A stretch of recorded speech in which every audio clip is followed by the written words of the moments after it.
Archaeology Society for supporting this book project. And I'm going to introduce you to just a few of the runic inscriptions from Orkney in this talk, and then you can read about the rest of them in the book, because the book goes through all of them. We have 24 outside of Maeshow and 33 in Maeshow. And also, I should acknowledge the people whose shoulders I'm standing on, because this book obviously builds on other people's work. For the talk I'm giving tonight, I'm building on the work of especially Ragnhild Myrstad, Sofia Peresveta Morath, Michael Barnes, Ray Page, Jan Ragnar Hagland, Anna Ritchie, Kate Fletcher and Corbin Broch, who you heard playing. Generally, for my general knowledge about runes, I would like to acknowledge Karen F. Sein, Mindy MacLeod, Bernard Mees, Judith Yesh, and many others. So, okay, without much further ado, the bear's tooth amulet from Bercy and other runic inscriptions with magical purposes. So, why am I talking about magical purposes in runes? Well, when you Google runes, you'll usually find rune magic first. That's the first hits that come up. And that's a modern form of rune magic that many people believe in. It's kind of like you can cast the runes on little bits of wood or stones on a cloth and then read something of the future out to them. But that is what I call modern rune magic. Whereas what I want to talk about today is Viking Age and medieval rune magic. So what we have in front of us here are some of the runic alphabets. There's more than one. And the one at the top, as you'll see in the book as well, the one at the top is the ancestor to the runic alphabets. It's called the Elder Futhark or Older Futhark. And it has nothing to do with the Vikings. It came about in the Iron Age. And was inspired by the Roman alphabet. So this is the Germanic people's attempt at writing like the Romans do, perhaps also other peoples in the Mediterranean, like the Greek. If you look at the first letter, F, you'll see how similar it is to our F, and the R is similar to our R, and then further on, the second last letter, the O is similar to the Greek omega, so there's a clear inspiration here. The first runic inscriptions that we have so far are from the 1st century AD. And then it developed on from there. So to the left we have the Anglo-Saxon Futhark. Those were used in England by the Anglo-Saxons. And on the right we have the younger Futhark. And that one has a few varieties, so what I put on here is the long branch variety, and that's the one that was developed by the Norse people in the Viking Age. That one only has 16 letters, which makes it very difficult to write in. There's lots of sounds in the language that don't have a corresponding letter, so you have to use K for both K and G, or K and G. And you have to use, for example, I for both I and E, and so on, as you can see there. And in the end, they decided this was too complicated. So at the bottom in the wee frame is the runes that we have here in Orkney, for example, in Maeshow. It's called the Norwegian Mixed Futhark, and it's been expanded again with letters for those missing sounds, or at least some of them. We still don't have J, but never mind. So over to the magical inscriptions. Now, runes are not magical in themselves, they're an alphabet. They're no more magical than the Roman alphabet or the Russian or the Greek alphabet. But writing can always be magical if you use writing to write a magical text, if that's what you want to do and you believe in it. So people in the Viking Age and in the Middle Ages, they believed in magic. And they believed in writing magical spells, but also in other forms of magic, such as weaving magic into tapestry, or singing magical songs and chants, or doing magical rites, and so on.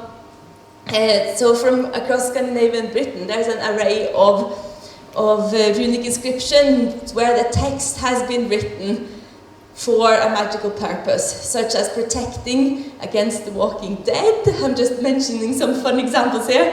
Banishing a headache dwarf, making somebody love you, revealing the name of a thief, and so on. So from Orkney we have 4 artifacts that I think have been made with a magical purpose, and that's the stone disc from Viking that we see here, the bear's tooth from Bersey, and 2 lead strips from Deerness. So we're starting with the disc from Viking.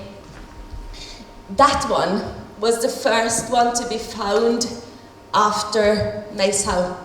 It was recorded in 1881 as having been given from the farm at Viking to the Laird of Scale. So it came to Scale House, and that's where it is today. It's said that it was found at the Broch, and if you drive to that Broch nowadays, the road cuts straight through the Broch, so it cuts the Broch in half. It's not recorded exactly where it was found. It's like at the Broch or thereabouts. So is it Viking? Well, there's a Viking burial nearby, not exactly at the Broch, but nearby. Also, it was not uncommon for Vikings to reuse existing mounds, so insert their own burials into Broch mounds. It's a ready-made mound. So it could be Viking. There's nothing against it being Viking. But a closer look makes it a bit complicated. So what would we say now? Let's suppose for a minute that it is Norse or Viking Age. What would it say? So looking at these runes, they are not ordinary runes. We can see that more branches than normal have been added onto the stave. The stave is the vertical baseline, and the branches come off it. So up in the right-hand corner, for example, there's lots of staves onto a branch, and that doesn't make an ordinary letter. Bottom right corner, the same, got 2 staves on the left and 1 on the right, and that wouldn't make a rune. So if that is a meaningful text, either they've disguised it with extra decoy branches, or they have combined 2 or more letters into one, like a ligature. Or else it's nonsense runes. They could be like decorative, just meant to look like runes. So Magnus Olsen, who was professor at the University of Oslo, was the first person to make a full attempt at translating this, and he went for the ligature approach. He thought that they had combined 2 letters into one, and he tried to pull them apart again, and he did that in quadrant 3 and 4 here. So he pulled that one apart to T and R, and pulled that one apart to O, L, and L. Although we can observe here that the branch is added too low. If it's L, it should be up there. And putting those together to T-R-O-L-L, he got troll. And troll in Norse mythology is well, you know what a troll is, a big giant, but it can also be a sort of demon-like creature. When Christianity was introduced to Scandinavia, they tried to explain the existing mythology, such as trolls and the people of the mound and hogboons and so on, as demons. So, demon or troll, and then that one up at the top here, he reads K-O-Th, which could be God, meaning God, and all in all he comes to God overcomes the troll, or God overcomes the demon or devil, and that would suit this inscription because it also has a cross on it. But as you can tell, there's quite a lot of assumptions in here to get to that point, which always makes me a bit skeptical. You have to believe all these leaps of assumptions that he makes. The other thing that makes me skeptical is that there's another disc with a cross but no runes. Identical but missing the runes. That comes from Ljosland in Shetland. And there it's recorded as a Pictish disc. So I can imagine a scenario here where somebody in 1881 or shortly before, so within the first 20 years of the Mace Howe discovery, have found the Pictish disc with the cross and then added runes inspired by those 3 runes, the cipher codes, cryptic runes in Mace Howe, and what they've seen there. But I can't prove that because we now have no record of the circumstances of the find. So it's up to you to decide. Is it a Norse talisman with a Christian cross protecting against demons? Or is it somebody's bit of fun from 1881? Will we do a hands up? Who thinks it's a bit of fun from 1881? A few. Who thinks it's a genuine Norse protective cross and inscription? I think it's about 50-50, and who doesn't want to have an opinion? Okay, we'll leave the jury out on this. I'm making a detour via the spindle whorl from Bury. I don't think this is magical as such. It's perhaps more mundane than magical or everyday object. This one was found by Anne Johnson in 2016, and I have written an article on it that's coming in the next issue of Futhark, International Journal for Runic Studies, where I'm going through the text on it. But what I want to note here is that the text is most likely just the alphabet written out, Futharknias Tibumli, and some letters are missing and some are a bit garbled. But all in all, I think it's an attempt at writing the alphabet round the spindle whorl. So why would you do that? Well, the point is that the spindle whorl goes round. So as it turns, it sort of kind of reads the text for you, or it kind of displays it. And also when you have the whole alphabet in Christian teaching, they say the alpha and the omega, the beginning and the end, and then all the alphabet letters are in between the alpha and the omega. So if you have the alphabet in practice, you can put those together to form the entire Bible if you want to. And I think this spindle whorl alphabet is a kind of similar idea, that if you write out the alphabet and it goes round and round, it's a kind of text that can be any text that goes round and round. Or maybe the point is not to have a meaningful text, but just to have letters on it, and that fact is meaningful somehow. And that leads me finally to the bear's tooth amulet from Percy.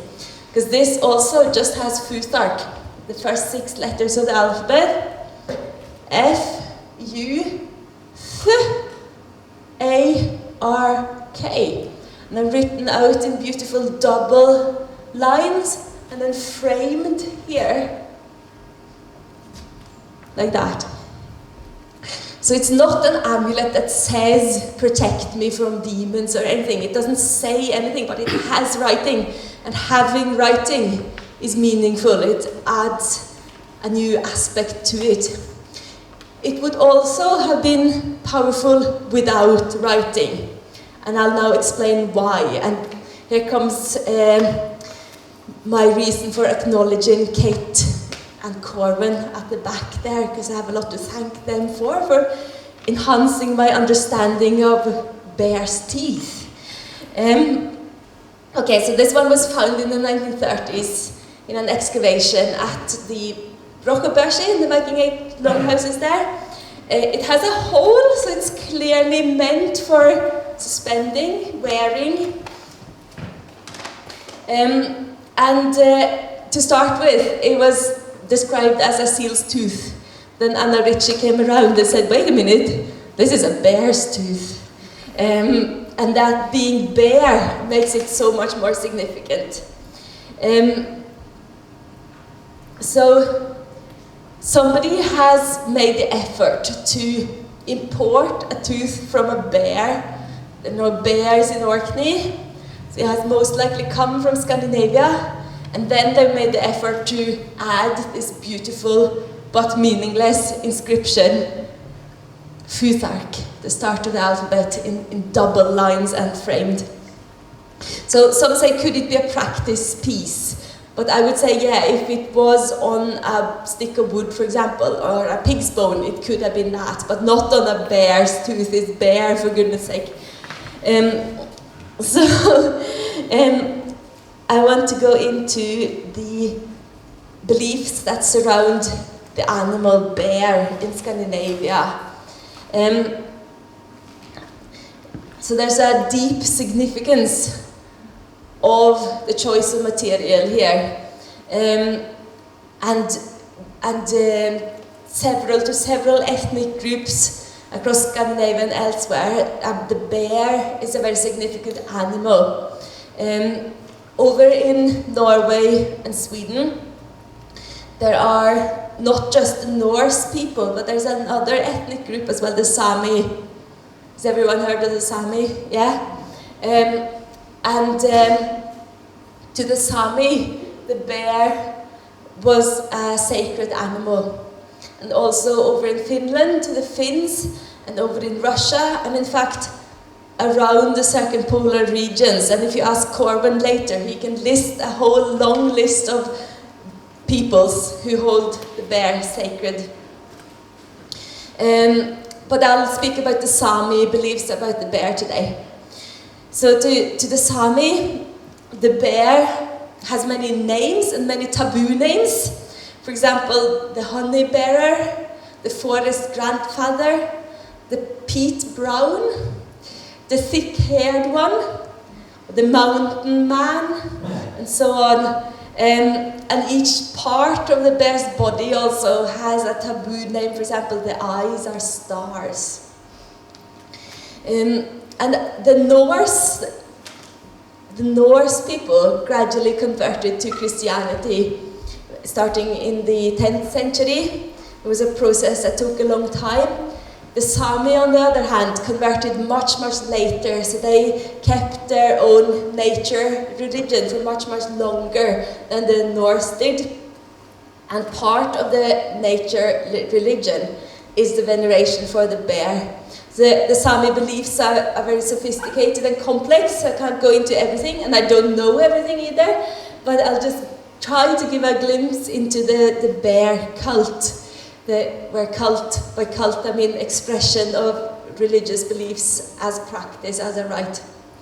So the bear cult exists among the Sami and in Finland and in many other countries, where some of this bear veneration then is picked up by the Norse through cultural contact. So we relate to the bear as a counterpart to us humans. He's our furry brown brother. He's an animal reflection of ourselves. The bare bones, this is the bear skull. The bare bones, when they're laid out, except the skull, but the other bones look similar to human bones. the bear can stand tall on two legs like us.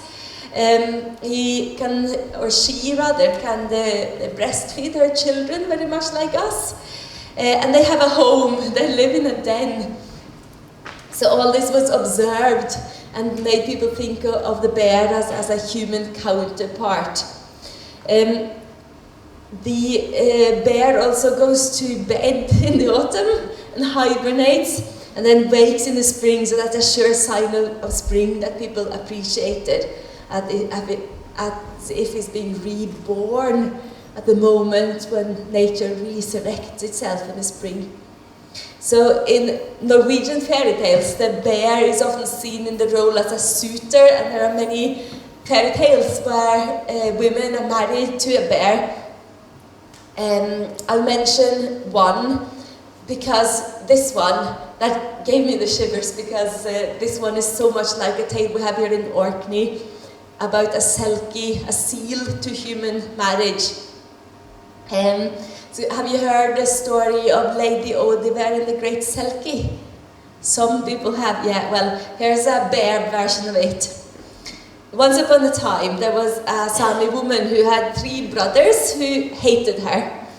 And she flees from them and she hides in a bear's den.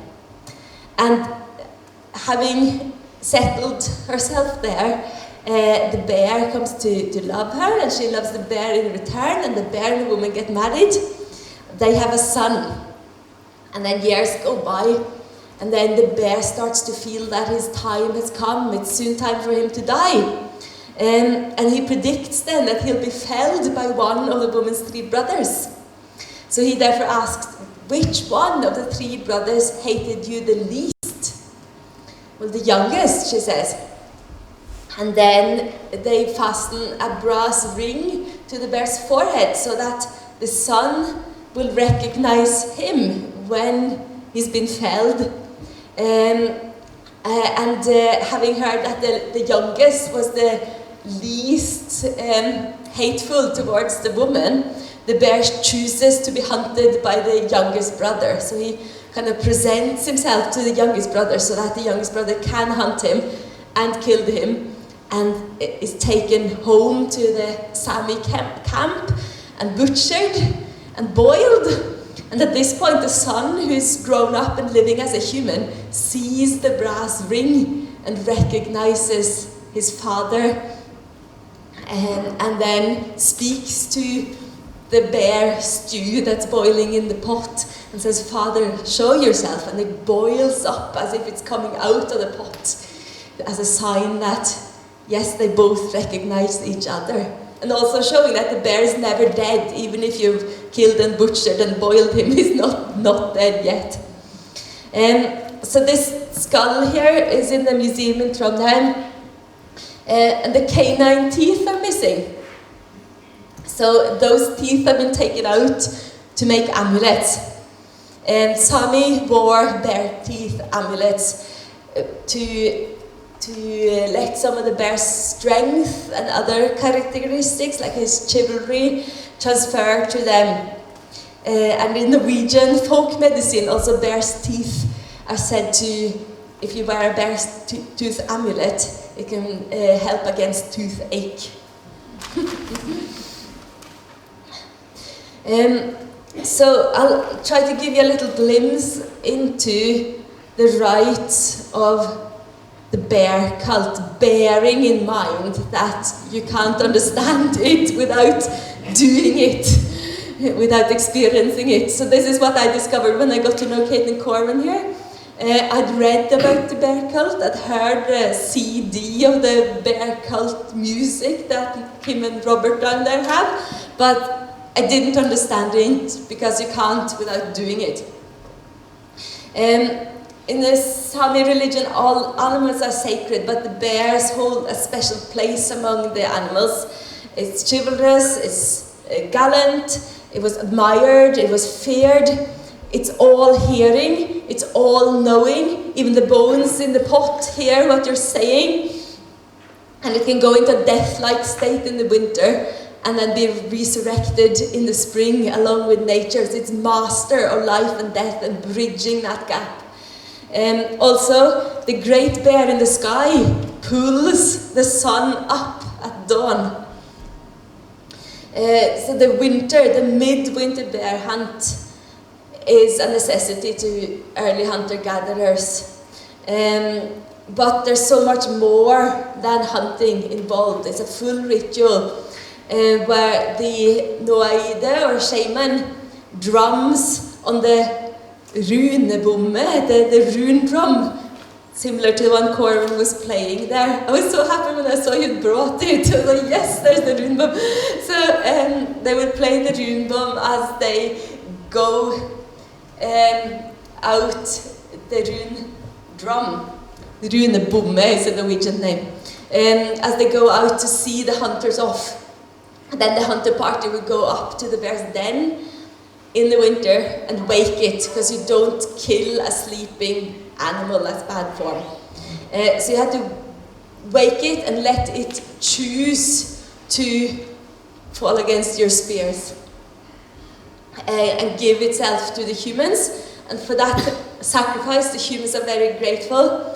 They bring it home and then they sing as they go, "Here come the Swedes, here come the Swedes," because they don't want the bear to know who had killed it. Blame it on the neighbors. Also, they want to distract other bears by this lie. And then when they come back to their tent, they can't go in through the front door. They have to come in under the canvas on the back door, because now all normal rules are suspended and we're in a special state. And now begins part 2 of the ritual. Meanwhile, the women have heard the men singing from a long way away, and they've made everything ready to welcome back the bear. And men and women from this point on, they're not supposed to look directly at each other. They have to look through a brass ring. And also, on the men's return, the women squirt them with a blood-like red sap of the alder tree. And then they have rituals and songs to help them resolve this inner conflict that we have killed the animal that we hold sacred. When I was looking through my notes this morning, I thought, wait a minute, isn't that a sacrifice of your God, just like Jesus is sacrificed on the cross? And we have to kill the one that we worship, kind of thing. And then there are special songs and a ritual meal of the bear meat, special stories that have to be told, special games that have to be played, and at the end the bones and skull are very carefully kept, and also the tail. So what happens with the bones in the end varies in different groups, but what the Sami used to do was to bury it, give it a funeral, as if it were a human, and therefore you can find these bear graves, like the one we saw displayed in the museum in Trondheim. You can find these bear graves dotted about northern Scandinavia.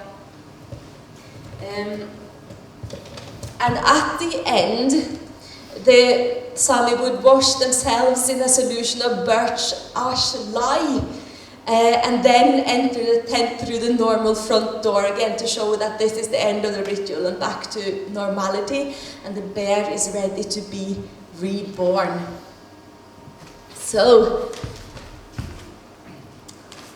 here are some other examples of bear's tooth amulets from Norway, where you can see it's the same kind of thing but without the runes on it. So it has all that power in itself, and then it's been obtained or purchased somehow by an Old Norse speaker who has added a further layer of power to it by scratching in those runes.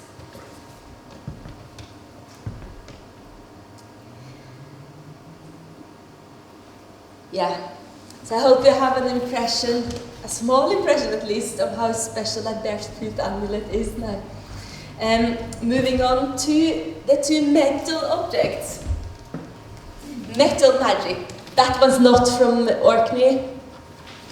I'm just showing that as a similar example. What we have from Orkney are 2 lead objects. One is a thin long lead strip from the Broch of Dearness excavation, and that one was found in 2009. And then we have a folded lead strip that was found by Alan Price, who's here tonight, using his metal detector in 2010. So these runic metal amulets fall into 4 rough categories. There are pendants. Number 1, pendants made from a long, thin metal strip with a hole for suspension. That's like the one from the Broch of Dearness. Number 2 is folded or rolled metal strips, like the one from Quais in Dearness. Number 3 is what you have there, a square metal plate, and you can also get cross-shaped metal plates like that.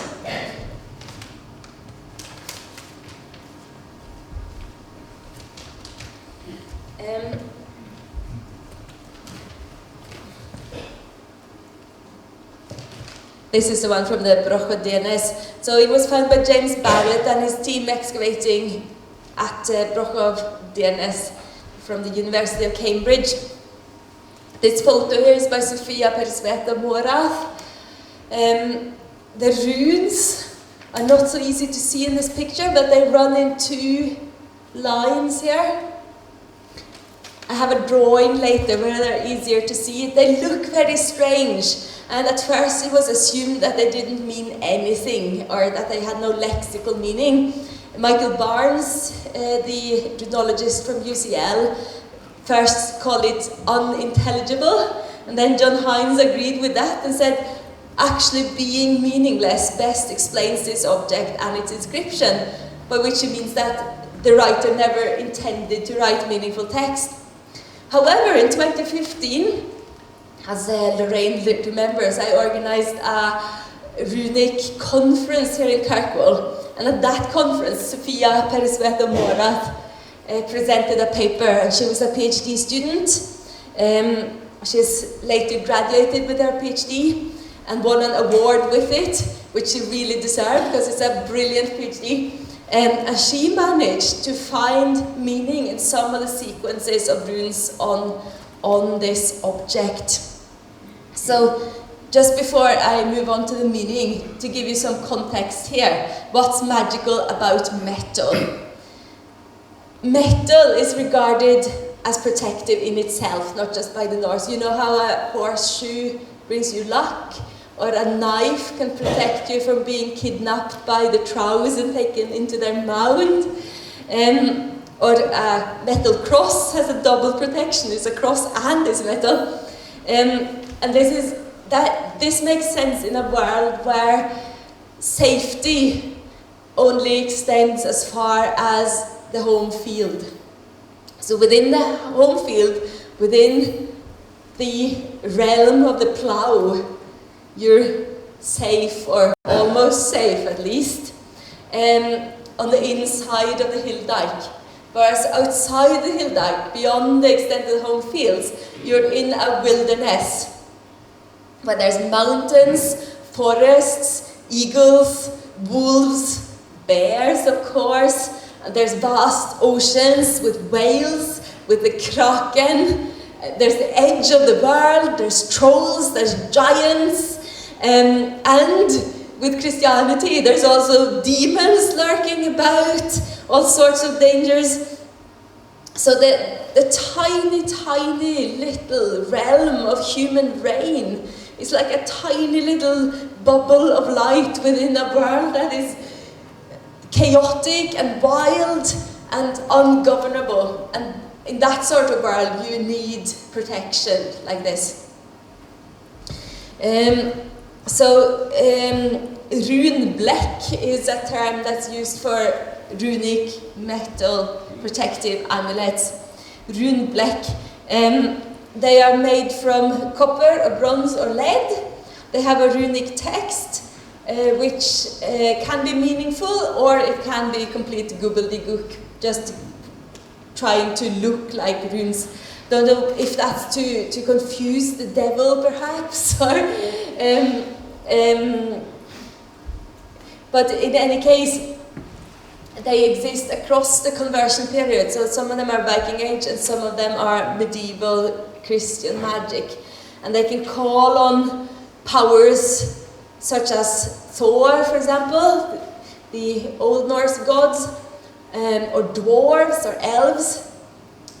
And later they can call on Jesus Christ or the saints such as Michael or the archangels.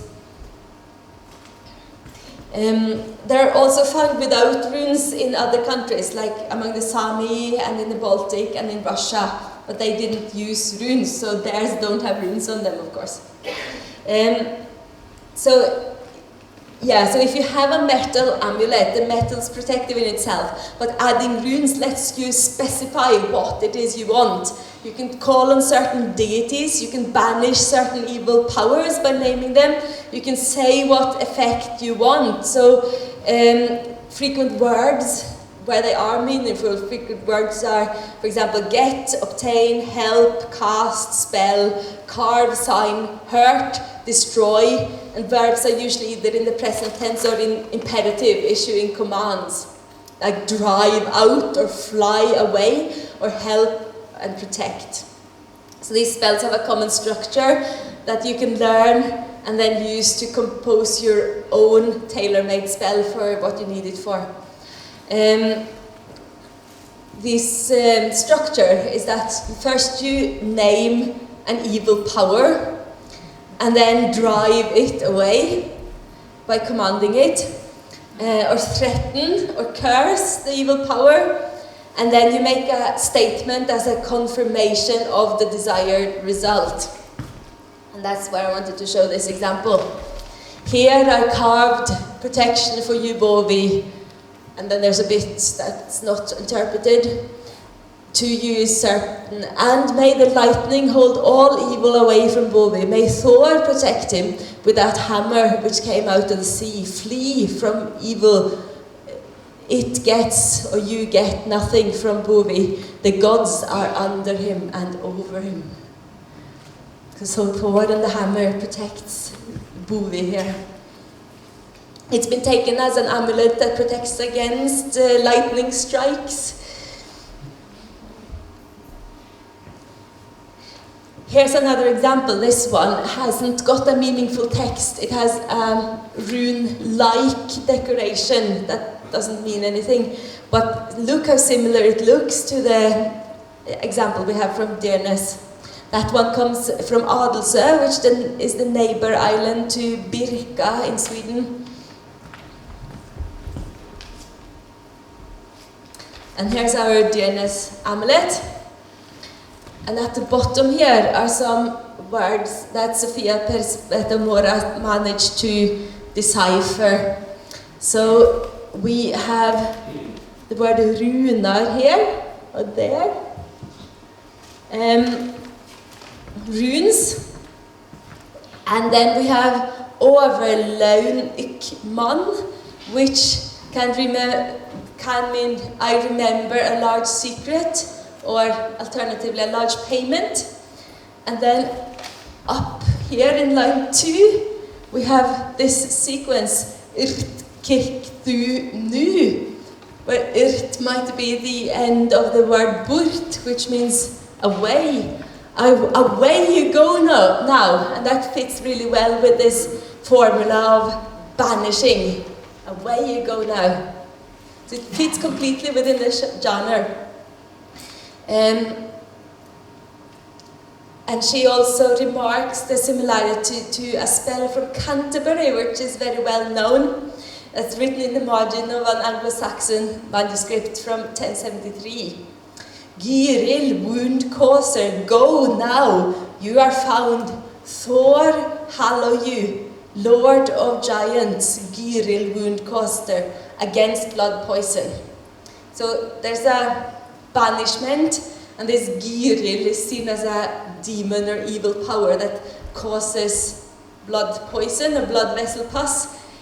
So that one is banished, and Thor is called on to protect, and the stated effect comes at the end, against blood poison.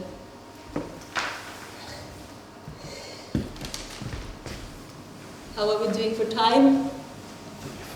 Yeah, we have one more to go, and that's Alan Price's folded lead strip from Quais Indines. So this one falls nicely within a group of similar folded metal strips with inscriptions, where the inscription is also on the inside. So what we see here, we see an inscription on that side and on the back, but it's folded, so we can't read what's on the inside, and that's a bit annoying. Here's the folding principle. So you write it out first, and then you fold it or roll it like that. And there are many examples of this. Have I written down where those examples are? No, I haven't. Anyway, they're also from elsewhere in Europe and Byzantium. So it's a form of Christian magic that extended through Christian Europe, where rolling or folding it is part of creating and sealing the spell. It's not an accident that it's been folded. You have to fold it, because that's what makes the spell work. Here's an example from Trondheim, where I come from. I had the great pleasure of visiting this one this summer. It has very recently been found in 2017 in an excavation from St. Clement's Church in Trondheim. St. Clement's Church is a church that has been buried under the street for hundreds of years. They've excavated the foundations of it now. If anybody knows Christina, who is a supervisor in Trench T over at the Nets of Brodgar, she excavated the Clement's Church in Trondheim along with other archaeologists. And what's so exciting about the Clement's Church is that that's the church where the shrine of St. Olaf first stood before the Nidaros Cathedral was built. And they found the very altar on which the shrine stood. And I was like, wow,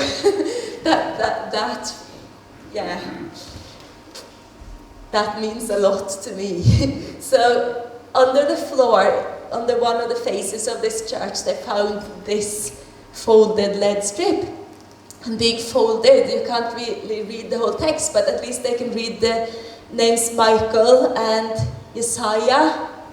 We can just see Michael here at the front. M-I-K-A-I-L,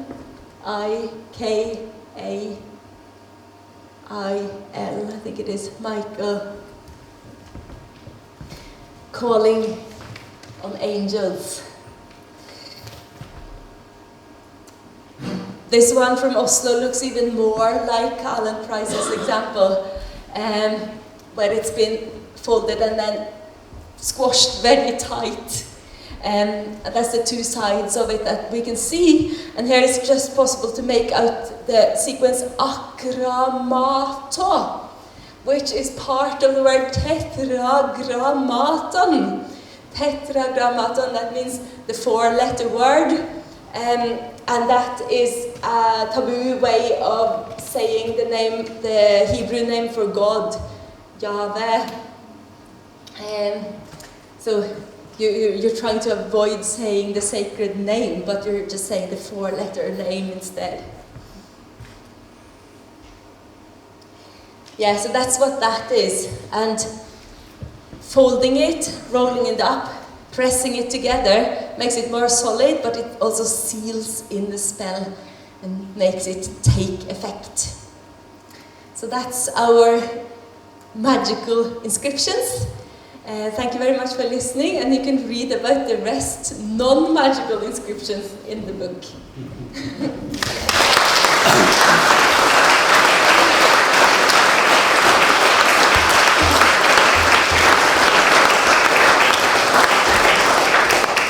Thank you very much, Raggy, for a wonderful talk that was full